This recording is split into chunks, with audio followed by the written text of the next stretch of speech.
आज मैं 100 days survive करने वाला हूँ सिंगल ट्री के ऊपर। बेट से लेकर ड्रैगन को मारने तक सब कुछ मैं हार्डकोर मोड में करने वाला हूँ। इन साथ यहाँ पे मुझे काफी सारी मुसीबतों का सामना करते हुए अपने गोल को कंप्लीट करना होगा। तो क्या ऐसे में यहाँ पर मैं 100 डेज सर्वाइव कर पाऊंगा, वो जानने के लिए तुमको वीडियो को पूरा देखना होगा। नाउ शुरू करते हैं।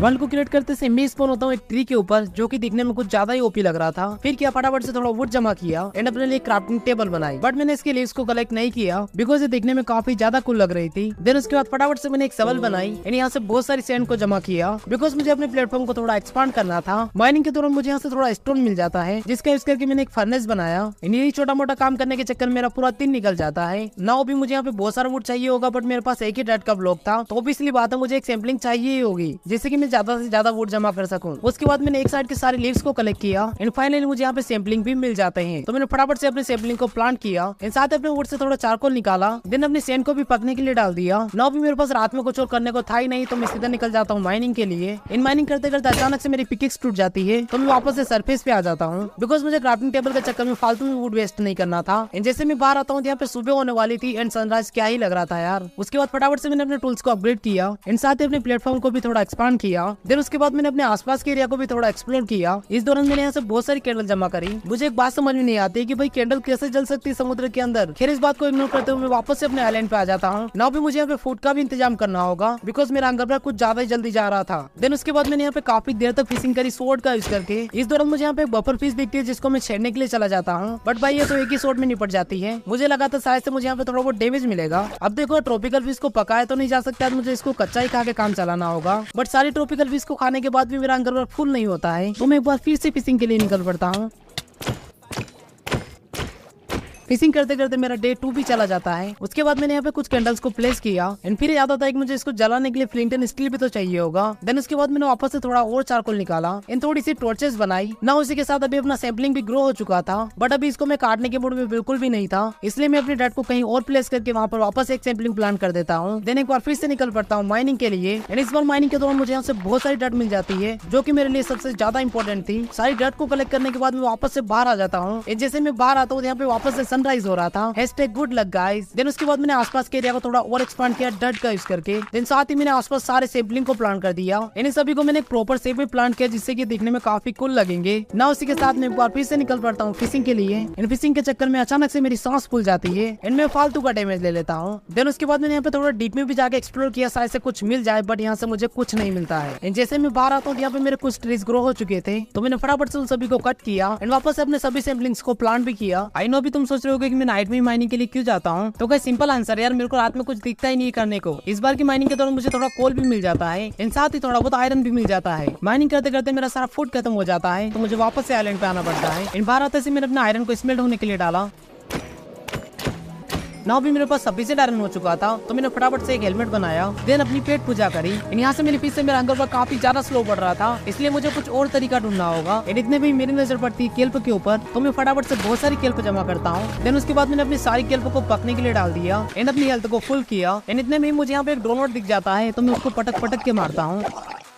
देन उसके बाद अपने लिए एक शील्ड बनाई, बिकॉज़ भाई सेफ्टी भी जरूरी है। नाउ अभी मेरे पास बहुत सारी सैम्पलिंग रखी हुई थी, तो मैंने उन सभी को बची हुई जगह के अंदर प्लांट कर दिया। एंड यहाँ पर मैं अपना काम कर ही रहा था कि अचानक से मुझे कुछ फैंटम दिख जाते हैं, तो मैं बिना कुछ सोचे समझे डायरेक्ट माइन में चला जाता हूँ। एंड इस बार मैंने ठान लिया था कि मैं कैसे भी करके एक आर्मर जितना सामान तो लेके ही जाऊंगा। माइनिंग के दौरान मुझे यहाँ पर लकीली एक माइन शाफ्ट मिल जाती है, तो फिर क्या था, फटाफट से मैंने इसको एक्सप्लोर करना शुरू कर दिया। एंड यहाँ से मिलने वाली हर एक छोटी से छोटी चीज को उठा लिया, चाहे वो मकड़ी के जाले ही क्यों ना हो, बिकॉज मकड़ी के जाले भी अपने काफी ज्यादा काम आ सकते हैं। इस साथ यहाँ से मुझे 2 चेस्टें मिलती है, जिसके अंदर कुछ नेम टैग रखे हुए थे। इन साथ में कुछ मोस्ट ब्लॉक भी मिल जाते हैं। इन आयरन तो माइन शाफ्ट के अंदर ऐसा गिफ्ट मिलता है, जैसा कि तुम सभी को पता होगा। देन उसके बाद मैं डायरेक्टली अपने घर को लौटाता हूँ। इन बाहर आते से भाई साहब मेरे सारे के सारे ट्री ग्रो हो चुके थे। इन्हें सब दिखने में काफी ज्यादा ओपी लग रहा था। उसके बाद जल्दी से मैंने अपने सारे आयरन को स्मेल्ट होने के लिए डाला एंड फाइनली अपने लिए एक बेड बनाया। अब से हम रात में सो भी पाएंगे। उसके बाद बीच में उगले सभी ट्रीज को मैंने कट कर दिया, जिससे कि ये दिखने में प्रॉपर घर जैसा लग रहा था। एंड मैंने ठान लिया था कि मैं इसी को अपना घर बनाने वाला हूँ। नाउ भी मेरा आयरन भी स्मेल्ट हो चुका था, तो मैंने फटाफट से अपने आर्मर को कंप्लीट कंप्लीट किया। देन उसके बाद फटाफट से यहाँ पर मैंने एक छोटा सा फार्मिंग एरिया बनाया। अगले दिन होते से यहाँ से मैंने बहुत सारी सेंड जमा करी, ऑफकोर्स यार गिलास के लिए, बिकॉज मुझे अभी बहुत सारा ग्लास चाहिए था। देन उसके बाद अपनी सारी सेंड को पकने के लिए डाल दिया। देन उसके बाद मुझे पता नहीं क्या चूं मस्तीक में सारे के सारे ट्रीज को कट कर देता हूँ। इन सभी ट्रीज को कट करने के चक्कर में मुझे लिटरली काफी ज्यादा टाइम लगा। यहाँ पर मैंने तकरीबन 5 से 6 एक्स को तोड़ डाला। एंड इसके पीछे बस एक ही रीजन था, मुझे अपने आइलैंड को सिस्टमेटिक बनाना था। देन उसके बाद मैंने यहाँ के सारे ब्लॉक्स को रिमूव कर दिया। इन अपने लिए एक छोटा सा प्लेटफॉर्म बनाया केवल वुड का। इन साथ ही इससे कनेक्टेड एक छोटा सा फार्मिंग एरिया बनाया। उसके बाद यहाँ से थोड़ी दूरी पे एक और छोटा सा एरिया क्रिएट किया जहाँ पर मैं अपने सारे ट्रीज को उगाने वाला हूँ। इन सभी ट्रीज को मैंने प्रॉपर रो में लगाया जिससे कि दिखने में काफी कूल लगेंगे बड़े होने के बाद। एंड अपने मेन प्लेटफॉर्म को डेकोरेट करने के चक्कर में इसको पूरा ही पिंक कर देता हूँ। मैंने बोला था ना मेरे अंदर फालतू की चूल मची रहती है ना, भी इसको पिंक करने के बाद भी मेरा दिमाग काफी खतरनाक तरीके से खराब हो रहा था, तो मैंने इसके सेंटर में कुछ मोस ब्लॉक लगा दिए। देन फाइनली अभी ये दिखने में थोड़ा सही लग रहा था। देन साथ अपने ट्रीज ने भी ग्रो करना स्टार्ट कर दिया था। ना भी यहाँ पे सब कुछ हो चुका था केवल अपने घर को छोड़कर। तो मैं यहाँ पर फटाफट से एक और छोटा सा एरिया फ्लेट करता हूँ जिसके ऊपर अपना घर बनने वाला है। इतने में मेरे वेट भी ग्रो हो जाते हैं, तो मैंने उनको भी फार्म किया। देन फाइनली अपने स्टार्टिंग घर के ऊपर काम करना शुरू कर दिया। आई नो गाइस तुमको ये देखने में छोटा लग रहा होगा, बट इसको बनाने में मुझे काफी ज्यादा टाइम लगा है, बिकॉज इसके अंदर जो सामान लगा हुआ है वो सभी मेरे को जमा करके लगाना पड़ा। खैर जो भी हो गाइस, फाइनली अभी अपना घर बनकर तैयार हो चुका है। एंड तुमको ये पिद्दू कैसा लगा मुझे कमेंट करके जरूर से बताना। उसके बाद मैंने इसके आसपास कुछ सैंपलिंग्स को प्लांट किया। ना गाइस अभी मुझे यहाँ पर फूड की बहुत ज्यादा जरूरत थी, इसलिए मैंने फटाफट से एक फिशिंग रोड बनाई जिसके इसके अपन यहाँ से भी कोड फिश वगैरह को पकड़ सकते हैं, इनको पका भी सकते हैं। उसके बाद मैंने लगातार पूरा दिन फिशिंग करी। दिन शाम होते से सारी फिश को पकने के लिए डाल दिया। थोड़ी देर प्रिपरेशन करने के बाद फाइनली मैं निकल पड़ता हूँ डायमंड माइनिंग के लिए। माइनिंग के दौरान मुझे यहाँ पे वापस से बहुत सारी डट मिल जाती है जिसको मैंने फटाफट से जमा किया। एंड साथ ही यहाँ से मुझे बहुत सारी क्ले भी मिल जाती है, जिससे देख के मुझे समझ में आ चुका था कि यहाँ पे आसपास बहुत बड़ी लस केव है। जैसा मैंने सोचा था बिल्कुल वैसा ही होता है। यहाँ से मिल जाती मुझे एक बड़ी सी लस केव जिसके अंदर मोब तो भर भर के स्पॉन हो रहे थे। उसके बाद मैंने यहाँ से थोड़े बहुत ब्लॉक वगैरह जमा करे एंड वापस से अपनी माइनिंग को कंटिन्यू किया। देन फाइनली काफी देर तक मेहनत करने के बाद मेरे पास बहुत सारे डायमंड हो चुके थे। देन उसके बाद मैं वापस से अपने आइलैंड पे आ जाता हूँ। इन अपने सारे सामान को एक चेस्ट में डाला। देन साथ ही अपने वीट को भी फार्म किया। नाउ भी मेरे पास बहुत सारे सीड हो चुके थे, तो मैंने अपने एरिया को थोड़ा और एक्सपांड किया। देन फाइनली अपने लिए एक डायमंड आर्मर बनाया। अभी इस आर्मर के साथ मुझे कोई हरा पाए ये तो लगभग इम्पॉसिबल था, फिर चाहे वो ड्रैगन ही क्यों ना हो। नाउ भी मेरा नेक्स्ट प्लान था नेदर को जाना, बट उसके लिए मुझे थोड़े ऑब्सिडियन चाहिए होंगे, तो मैं वापस से माइनिंग के लिए निकल पड़ता हूँ लावा पूल की तलाश में। लगातार 2 दिन तक ढूंढने के बाद फाइनली मुझे एक लावा पूल मिल ही जाता है। लिटरली गाइस ये वाला लावा पूल कुछ ज्यादा ही बड़ा था। इन साथ ही यहाँ पे मुझे बहुत बड़ी लस्कियों मिल जाती है। यहाँ पे डायमंड तो ऐसे ही खुले में पड़े हुए थे। देन साथ ही यहाँ से मुझे बहुत सारा गोल्ड मिल जाता है। देन उसके बाद जल्दी से मैंने एक डायमंड की पिकेक्स बनाई और अपने ऑब्सिडियन को माइन करना शुरू कर दिया। दिन साथ यहाँ से मैंने बहुत सारे मोस ब्लॉक भी कलेक्ट करे। दिन फाइनली वापस से अपने आइलैंड पे आ जाता हूँ। यहाँ पर आते से मैंने कुछ अजलिया के ब्लॉक्स प्लेस करे। इन मोस ब्लॉक का यूज करते हुए यहाँ पे एक छोटा सा प्लेटफॉर्म बनाया। एंड फाइनली अपने नेदर पोर्टल को भी कंप्लीट किया। ना इसी के साथ गाइस अभी टाइम आ चुका था नेदर को जाने का, बट जाने से पहले मैंने यहाँ पे वीट को भी फार्म किया। दिन साथ ही अपने फार्मिंग एरिया को थोड़ा और एक्सपांड किया। अब से इस बैरल के अंदर अपन अपना सारा फार्मिंग का सामान रखने वाले हैं। दिन साथ यहाँ पर मैंने गोल्ड के बूट बनाए जिससे कि अपन पिगलिंग भैया से बच के रह सके। उसके बाद मेरे पास जो भी फालतू का सामान था उस सभी को मैंने यहीं पे डाल दिया। दिन फाइनली पोर्टल के अंदर इंटर कर देता हूँ। नेदर के अंदर मैं स्पॉन होता हूँ क्रिम्सन फॉरेस्ट में, जिसके चारों तरफ लावा फैला हुआ था एंड दूर दूर तक जाने का कोई रास्ता ही नहीं दिख रहा था। उसके बाद मैं कंटिन्यूअसली माइनिंग करते हुए आगे बढ़ता हूँ। इनप्लिंट स्टील को मैंने एज अ टॉर्च यूज किया। माइनिंग के दौरान मुझे यहाँ पे एक सोल सैंड की भी वाइब मिलती है जिसको मैंने थोड़ा बहुत घूम फिर के एक्सप्लोर किया। एंड साथ ही यहाँ से मैंने थोड़े बोन्स भी कलेक्ट करे। एंड जैसे मैं माइनिंग करना स्टार्ट करता हूँ तो यहाँ पे मेरे ऊपर एक घास हमला कर देती है, तो मैं इससे बचते बचाते अपनी माइनिंग को कंटिन्यू करता हूँ। रास्ते में एक स्केलेटन से भी सामना होता है जिसकी मैंने खटिया खड़ी कर दी। इन अचानक से मुझे दिखता है यहाँ पे एक वार्ड पूरा, जिसको देख के मैं काफी ज्यादा खुश हो जाता हूँ। इन लकीली यहाँ पे बहुत सारे एंडरमैन भी स्पॉन हो रहे थे। इनमें इसको एक्सप्लोर कर ही रहा था कि मुझे दिखती है यहाँ पे एक ब्लेज, जो कि मैंने बिल्कुल भी इमेजिन नहीं किया था। उसके बाद मैंने यहाँ पे एक छोटा सा ट्रैप बना के बहुत सारे एंडरपल जमा करी। एंड इसी बीच अचानक से मेरे ऊपर एक घास हमला कर देती है। फिर क्या ऐसे बचते बचते मैंने वापस अपने काम को कंटिन्यू किया। उसके बाद मैंने यहाँ पे पिगलिन से बहुत सारी ट्रेड करी एंड कुछ फायर रेजिस्टेंस की पोशन जमा करी। एंड उसके अलावा भी मुझे यहाँ से बहुत सारा सामान मिला। उसके बाद मैंने लगातार काफी देर तक विलेजेस की वाट लगाई एंड बहुत सारी विलेज रोड जमा करी। अभी मेरा फायर रेजिस्टेंस का पोशन भी खत्म होने वाला था, तो मैं यहाँ से सीधे अपनी जान बचा के भाग लेता हूँ, वो भी एकदम प्रो की स्टाइल में। स्टाइल मारने के चक्कर में मैंने फालतू में इंटरपल को वेस्ट कर दिया, इसलिए मुझे थोड़ी और इंटरपल जमा करनी पड़ी। देन फाइनली वापस से अपने घर को लौटाता हूँ। जैसे मैं आइलैंड पे आता हूँ तो यहाँ पे बहुत सारे पिगलिन डेरा जमा चुके थे, बट मैंने उनको छेड़ना जरूरी नहीं समझा। पता नहीं क्यों अचानक से एक पिगलिन मेरे को मारने के लिए आता है। जैसे मैं उसको हिट करता हूँ तो जो भी फाइट पिगलिन में कन्वर्ट हो जाता है। तो फिर क्या था भाई, सब सारे के सारे मिलकर मेरे को मारना शुरू कर देते हैं। तो मुझे यहाँ पे मजबूरी में बच के भागने पड़ता है। भाई गजब की एकता है यार इनकी। अगर यहाँ पे पानी नहीं होता ना तो पक्का अपनी जर्नी कब की खत्म हो चुकी होती। इन थोड़ी देर में मुझे पता चलता है कि पानी के अंदर चल रहे थे, मतलब भाई ये पानी में तैर नहीं सकते हैं। बेचारे मेरे को मारने के लिए तड़प रहे थे। उसके बाद मैंने बोन मील का यूज करते हुए अपने वीट को फार्म किया, देन फटाफट से कुछ आई ऑफ एंडर बनाई। नाउ इसी के साथ गाइस अभी टाइम आ चुका था एंडर ड्रैगन के मरने का। उसके बाद मैं सीधे निकल पड़ता हूँ अपने एंड पोर्टल की तलाश में। लगातार 2 दिन तक ट्रेवल करने के बाद फाइनली मैं एंड पोर्टल की लोकेशन पर पहुंच जाता हूँ। बट इस बुलबुलैया में एंड पोर्टल को ढूंढना काफी बड़ा टास्क होता है। इस दौरान मुझे यहाँ से एक लाइब्रेरी मिलती है जहाँ से मुझे काफी ज्यादा ओपी सामान मिलता है। इन साथ यहाँ से मैंने बहुत सारी बुक्स भी जमा करी। सेम इसी तरीके से मुझे अगली लाइब्रेरी से भी काफी ज्यादा ओपी सामान मिलता है। एंड थोड़ी देर के बाद फाइनली मुझे एंड पोर्टल मिल ही जाता है। देन फाइनली मैंने अपने पोर्टल को एक्टिवेट किया। नाउ इसी के साथ गाइस अभी टाइम आ चुका था एंड को जाने का। Here we go, welcome to end guys. End में जाते से मैंने 1 बाय 1 सारे क्रिस्टल्स को फोड़ना शुरू कर दिया। इन यहाँ पे मुझे एंडर ड्रैगन से ज्यादा एंडरमैन परेशान कर रहे थे, जिनको मैंने वाटर लगा लगा के मारा। देन उसके बाद मेरे और एंडर ड्रैगन के बीच काफी घमासान युद्ध चलता है। इन कई बार तो एंडर ड्रैगन ने मेरे को मारने की पूरी कोशिश करी, बट एट द एंड क्या होने वाला था वो तो तुमको पता ही है। Finally reap for Ender dragon.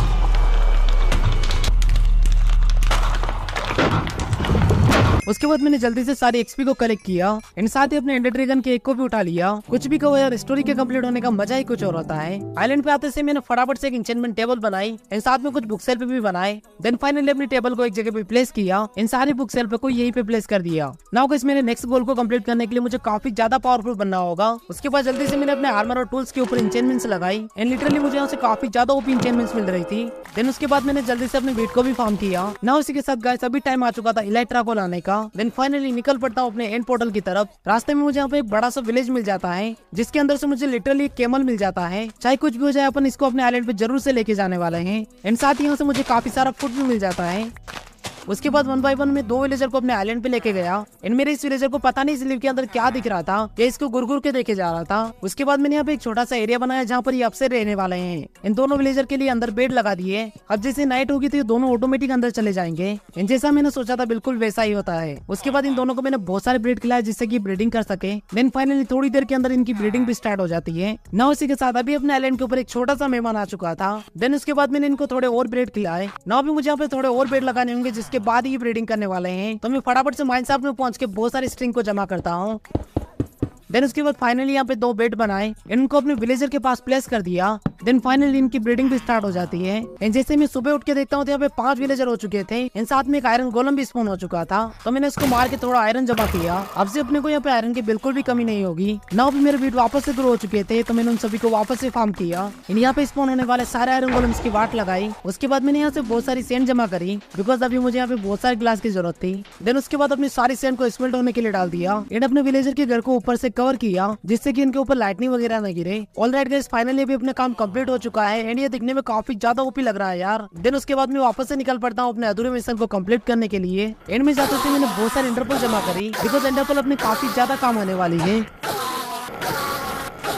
ना उसी के साथ अभी टाइम आ चुका था पोर्टल में एंटर करने का। ये आइलैंड थोड़ी दूरी पे जाने के बाद खत्म हो जाता है। तो मैं एक आइलैंड से दूसरे आइलैंड पे जाने के लिए बहुत सारे ब्लॉक्स को माइन करता हूँ। एंड फिर याद आता है कि मैं एंडरपोल का भी तो यूज कर सकता हूँ। एंड मैं ऐसा ही करता हूँ बिकॉज इससे मेरा काम काफी ज्यादा फास्ट हो जाता है। एंड फाइनली मुझे यहाँ पे एक एंड सिटी मिल ही जाती है। एंड जैसे मैं इसके पास में जाता हूँ तो मेरे पीछे एक गुब्बारा पड़ जाता है। एंड ये मेरा पीछा ही नहीं छोड़ रहा था, तो मैं इसको अपने ऊपर ही ले लेता हूँ। एंड ये मुझे पता नहीं कहाँ पे उड़ा के ले जा रहा था। थैंक गॉड कि मेरे पास बहुत सारे इंटरपल थे जिससे मैं बच जाता हूँ। एंड सिटी को एक्सप्लोर करने के दौरान मुझे यहाँ से काफी ज्यादा ओपी सामान मिला। एंड यहाँ से मिले सारे सामान को मैंने एंडर चेस्ट के अंदर डाल दिया, बिकॉज मेरी इन्वेंट्री फुल हो चुकी थी। इन रास्ते में आने वाले सभी सल्फरस की मैंने वाट लगाई। स्टार्टिंग में इनसे फाइट करना मुझे काफी ज्यादा हार्ड लग रहा था, बट अभी काफी ज्यादा इजी लगने लग गया था। नाउ फाइनली अभी मैं इलेक्ट्रा से थोड़ी दूरी पे था। उसके बाद मैं एंडरपोल का यूज करके अपनी फाइनल लोकेशन के पास पहुंचता हूँ। बट यहाँ पर भी मेरे स्वागत में एक सर्कल बैठा हुआ था। ना उसी के साथ गाइस फाइनली यहाँ से इलेक्ट्रा अपनी होती है। सो ऑलराइट गाइस, अभी अपने पास इलेक्ट्रा तो आ चुकी है, बट अभी के लिए अपन इसको नहीं उड़ा सकते बिकॉज मेरे पास एक भी रॉकेट नहीं था। देन फाइनली मैं वापस से अपने घर को लौटाता हूँ। यहाँ पर आते से मैंने फटाफट से एक एंडर चेस्ट बनाई, बिकॉज इसके अंदर अपना काफी ज्यादा ओपी सामान रखा हुआ था। ना अभी मुझे यहाँ पे क्रिपर फार्म बनाना होगा जिससे कि अपने को बहुत सारा गन पाउडर मिलेगा। तो मैं फटाफट से इसके ऊपर काम करना शुरू कर देता हूँ। बट यहाँ पे मेरा स्टोन कम पड़ जाता है, तो मुझे वापस से माइनिंग के लिए जाना पड़ता है। एंड इस फार्म को बनाने में मुझे लगभग 4 से 5 दिन लग गए, बिकॉज मुझे यहाँ से सारा सामान जमा करना पड़ा। लाइक यहाँ पे मेरे पास भी नहीं थे, तो उनको भी मुझे टेम करना पड़ा। ना उसी के साथ अभी मैं क्रिपर फार्म बनके तैयार हो चुका था, बट मुझे नहीं पता था कि ये फार्म काम करेगा कि नहीं करेगा। उसके बाद मैं यहाँ पे काफी देर तक एफ करता हूँ, बट मेरा क्रिपर फार्म बिल्कुल भी अच्छे से काम नहीं कर रहा था। तो मैंने यहाँ पर अभी फ्लाई करने वाले प्लान को ड्रॉप कर दिया। इन काफी सारा वुड जमा करा बिकॉज मुझे कैमल को लेके आना था। देन फाइनली ब्रीजिंग करना स्टार्ट कर दिया। इन विलेज तक पहुंचते पहुंचते मुझे यहाँ पे 3 दिन लग गए। देन फाइनली मैं अपने कैमल को ब्रिज के ऊपर से होते हुए अपने आइलैंड पे लेके आया। इन साथ ही अपनी कैमल की राइड को भी इंजॉय किया। इसने आइलैंड पे आते से भटकना शुरू कर दिया। देन उसके बाद मैं वापस अपने क्रिपर फार्म को जाके चेक करता हूँ तो मुझे यहाँ से मुट्ठी पर गन पाउडर मिल जाता है। लकीली इससे 6 रॉकेट बन जाते हैं। देन फाइनली अपनी इलेक्ट्रा से फ्लाई किया। भाई सच में इलेक्ट्रा से फ्लाई करने में कुछ अलग ही मजे आ रहे थे, शायद इसीलिए प्लेयर इसको इतना पसंद करते हैं। इन साथ ही इलेक्ट्रा से परफेक्ट लैंडिंग भी करी। देन अपनी वीट को वापस से फार्म किया। ना उसी के साथ गाइस अभी टाइम आ चुका था एक बड़े बिल्ड को बनाने का, जिसके बिना अपना वीडियो हमेशा अधूरा रहता है। देन फाइनली मैंने अपने ट्री के ऊपर काम करना शुरू कर दिया। इन ट्री को बनाने में मुझे लिटरली काफी ज्यादा टाइम लगा है, बिकॉज स्टार्टिंग में तो मुझे इसके कॉम्बिनेशन ही समझ में नहीं आ रहे थे। इन यहाँ पे मुझे सबसे ज्यादा टाइम लगा है तो वो है इसके लीव्स को बनाने में। But at the end finally guys अभी अपना ट्री बन के तैयार हो चुका है। एंड मेरे हिसाब से तो गाइस ये देखने में काफी ज्यादा ओपी लग रहा है। बाकी तुमको ये कैसा लगा मुझे कमेंट करके जरूर से बताना। ना भी मुझे इसके बैकग्राउंड को थोड़ा ठीक ठाक करना होगा जिससे दिखने में और भी ज्यादा ओपी लगेगा। ना उसी के साथ गाइस फाइनली भी अपने 100 डेज कंप्लीट होते हैं। आई होप तुमने आज की इस वीडियो को एंजॉय किया होगा। इन गाइस अगर वीडियो थोड़ा भी अच्छा लगा है तो प्लीज यार वीडियो को लाइक करना मत भूलना। ना उसी के साथ मैं मिलूंगा तुमसे अगले एपिसोड में, तब तक के लिए गुड बाय।